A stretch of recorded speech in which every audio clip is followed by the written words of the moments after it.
Every morning presents the same challenge, finding a breakfast that is nutritious, flavorful, and fast enough to fit into a busy schedule. The Besan chilla is a 10-minute solution that works for children and adults alike, offering a high-protein start without a lengthy prep time. The inventory is simple. You'll need gram sour, or besan, a mix of finely chopped vegetables, and a few baseline spices. For hardware, have a mixing bowl, a whisk, a flat tawa or pan, a ladle, and a flat spatula ready. By assembling these everyday components, you can produce a balanced, healthy meal in the same time it takes to brew a pot of coffee. Start by combining the dry ingredients in your mixing bowl: the besan, turmeric, salt, and a pinch of ajwain. The primary failure point in this recipe is adding all the water at once. Doing so creates dry pockets and lumps that ruin the texture of the batter. Instead, introduce the water gradually while maintaining constant agitation with your whisk. This ensures the powder absorbs the liquid without clumping. This method allows the flour proteins to saturate evenly, resulting in a smooth, unified base. Your target is a specific pouring consistency. It should be fluid enough to spread across the pan, but thick enough to hold the vegetables in suspension. Now fold in your chopped onion, tomato, green chilies, and coriander. These vegetables will slightly thicken the mixture, so give it one final whisk to ensure they are distributed evenly throughout the batter. Reaching this exact consistency is the foundational step.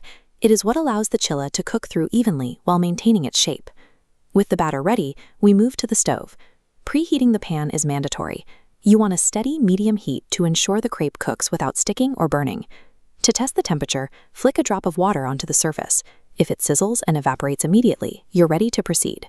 Apply a thin layer of oil or ghee to the surface to create a barrier that prevents adherence. Pour exactly one full ladle of batter directly into the center of the pan. To spread it, use the back of the ladle in a continuous, outward spiral. Move from the center toward the edges in concentric circles. This technique ensures a uniform thickness across the entire surface, preventing a raw, doughy center and burnt edges. Let the first side cook undisturbed. Maintaining medium heat here is vital for an even cook. Drizzle a small amount of oil specifically around the outer perimeter to help the edges crisp and release from the pan. Watch the surface. The batter will transition from a wet, glossy sheen to a completely matte, dry finish. Look for the edges to turn golden brown and begin lifting away from the surface of the tawa. Attempting to flip the crepe before these indicators appear will cause the base to tear. Once the surface is dry, slide your spatula swiftly and cleanly under the base and flip it in one fluid motion. Apply gentle pressure with a spatula for another minute or two to finish the second side. Learning to read these visual surface cues ensures that the chilla remains intact and perfectly cooked every time.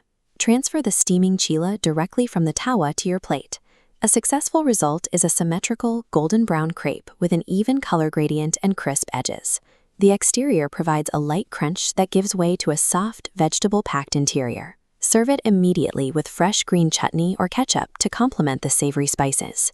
This 10-minute process delivers a nutrient-dense, plant-based meal using simple kitchen staples. If you found this guide helpful, please like, share, and subscribe for more step-by-step recipes.